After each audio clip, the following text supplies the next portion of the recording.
বিয়ের সম্বন্ধ নিয়ে আসলে পাত্র পক্ষ পাত্রের ছবি দেওয়া যাবে কি? ইসলাম কি বলে? যাবে। বিবাহ করার পরেও অন্য নারীর দিকে নজর যায়, এখন কি করব?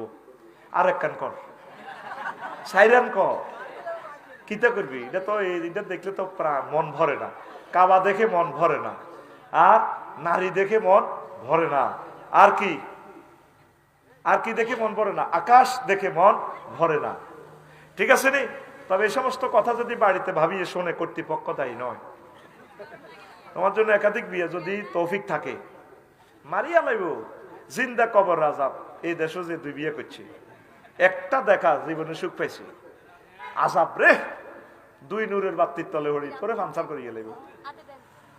আচ্ছা, আসসালামু আলাইকুম। আসসালাম হুজুর। আর অল্প হুজুর, আমার বিয়ে হয়েছে 1 বছর। আমি স্বামীর সাথে রাগারাগি করে বাপের বাড়িতে চলে আসছি। 1 সপ্তাহ হবে। হঠাৎ শ্বশুর শাশুড়ির চোখের অপারেশন হয়। স্বামী বলেছে 2 দিনের ভিতরে শ্বশুর বাড়ি না গেলে ডিভোর্স দিয়ে দিবে। ও দিয়ে দিব বা তুই তালাক, এটা তো কয় না। এখন আমার প্রশ্ন হলো, তখন যেহেতু আমি তার কাছে যেতে পারি নাই, প্রায় 15 দিন পর গেছি, তাহলে কি আমার ডিভোর্স হয়ে গেছে? না, সে দিয়ে দিবে বলছে। এটা তো কয় না তুই যদি 2 দিনের ভিতরে না আইস তুই 1 তালাক, তাইলে তালাক হইতো। কথা ঠিক কিনা? ভাবি তালাক হইতেন না, মেজাজ ঠান্ডা।